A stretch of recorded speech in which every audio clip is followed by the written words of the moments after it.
Hey hair besties, and I'm back with part 3 on how to make a wig by sewing machine, beginner's edition. So now we're actually where we're going to take the hair and attach it to our practice sheets. So make sure you use some really cheap hair that you get from like a beauty supplier or some old hair you have laying around. So I am doing the straight line first. So I know I'm going to cut away that piece of hair. So I'm actually going to start ahead of the cloth. You can see in the next clip is a little piece of hair that's hanging above it. And I always start maybe about an inch in and reverse back. If you don't know how to do that, make sure you go back to part 1. It will show you how I do attach that. So you're just going to go down the line. This one is pretty easy. You should be right on course. If not, it will look a little bit like this on the end. I went off a little bit, and that's what it'll look like if you go off course. So now let's do the V-shape one. But first, I'm going to cut this little edge away. Don't worry, your sewing machine does not as it threads, as it stitch. I meant to say, I'm sorry. And so I cut that off. If you wanted to straighten it out with your flat iron, you was more than welcome to. So now you have a clean edge. So let's move on to the V shape. And I do recommend starting with the straight because as you move on to this V shape and the circle one, it do get a little bit more challenging.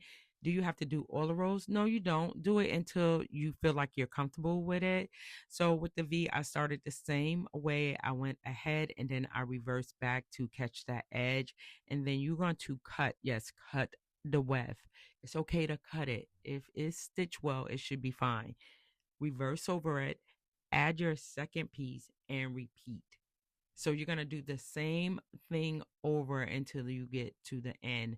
You will cut tracks when you are making wigs. It's okay, cut the track. I want you to keep in mind the sole purpose of this exercise is for you to get comfortable with your sewing machine, you to be comfortable with your placement.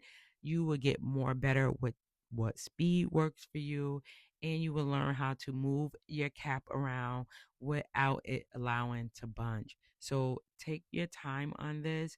Do not get upset if you overlap, you don't stay online. This is just a practice run. So you should end up with something like this after you work your way through. And as you can see, I went back and stitched over that edge. And you can see everywhere that I reverse. Now let's go on to our circle one. I do advise saving the circle for last because it is the most challenging. And you're just going to line it up and you are going to keep moving with this circle. So you will be stopping, moving the hair, and placing it. I'm cutting right here because I realized I was running out of hair. So I wanted you to see how to do it when the circle gets tighter.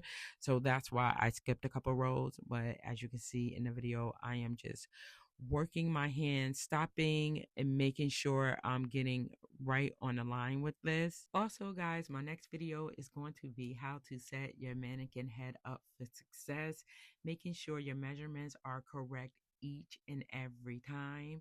So now I am almost done and got up here to the center of this circle. And yes, I know the video is moving fast, but you see my hands. I keep stopping and I keep readjusting the hair to make sure it's staying on course. This comes in handy when you are making over directed wigs, wigs with one bundle, or just someone that wants certain alterations. You always want to make sure you map out on most of your wig making. And here is my finished results. I did really well. I stayed on course. So I will see you guys in part 4.